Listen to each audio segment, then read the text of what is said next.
Hi, Art Seekers. We're here with BUA, who is terrific. I'm super excited. Thank you so much. Thank you.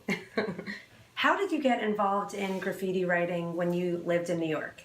It was just part of my environment. I mean, just it was omnipresent on the streets of New York. So literally, back in the days, the 1 train, the 2 train, they were all getting bombed. This was before anything was graffiti proof. There was just murals everywhere. There was Lee murals, Bill Blass murals. So I grew up just kind of in a graffiti vacuum in a way. So there was writing on the walls literally everywhere. I mean, it was a dump. New York City was a dump, but the one good thing was because it was a dump and it was lawless, nobody was really stopping graffiti at the time.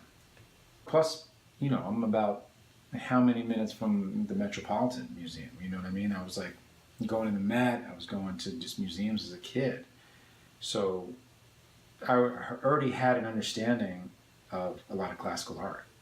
So it was just really almost combining that visual memory with all of the street art vocabulary that started to merge in my brain and become a style that would soon come out in my work. And what work did you do on the streets when you were doing these early tags? Not good work. No, I did I used to tag just one. So I used to, I was never really a great graffiti writer. Like there were so many good kids who I went to school with. Like we had black books and we would just go hit up the neighborhood, and like the trains, the 1s and the 2s and anything we were on, whether it was fat markers or spray paint.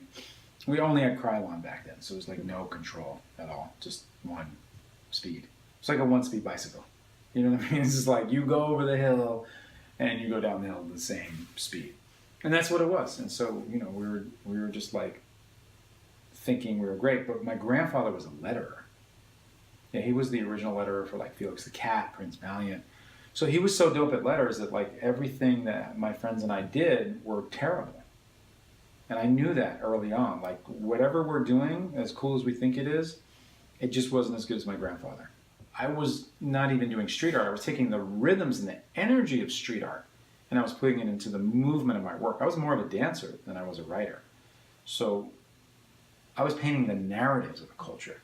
I wasn't painting street art in, like letters or just typographical, visual narratives. I was painting actual stories, like the nascent moments of early hip hop, or celebrating the uncelebrated, the b-boy or the MC, the DJ, the graffiti writer, telling their stories in a visual way that I knew was compelling to me and to artists who grew up, people who grew up during that generation. We were doing it because it was part of our culture. As we were showing up at battles, it was in the projects as part of our culture. As we were riding on the back of the bus and roof hopping and subway surfing was part of our culture. It was crazy. And now it just feels like you can kind of do it legally.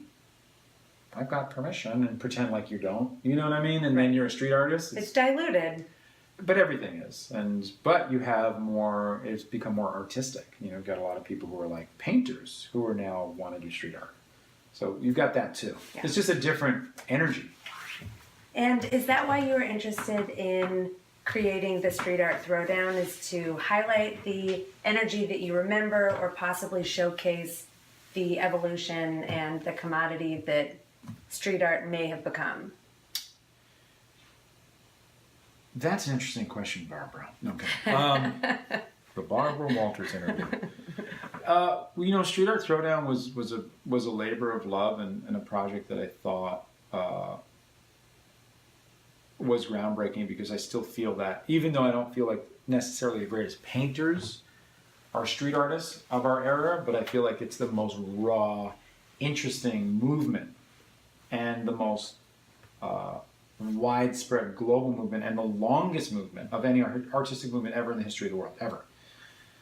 So I was like, this is definitely lends itself as a show, and as a professor at USC and as a professor online, as a teacher for years, you want these people to know these characters that are in this world. We're setting up real situations that these kids have to go through and all the obstacles they have to overcome to become artists.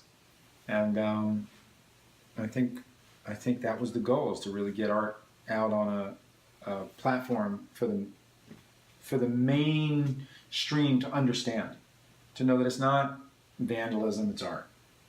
It's not, these people have skills. You know, these people are interesting people. They come from all walks of life. You know what I mean? Is there an overarching message that you hope people will take away from your work?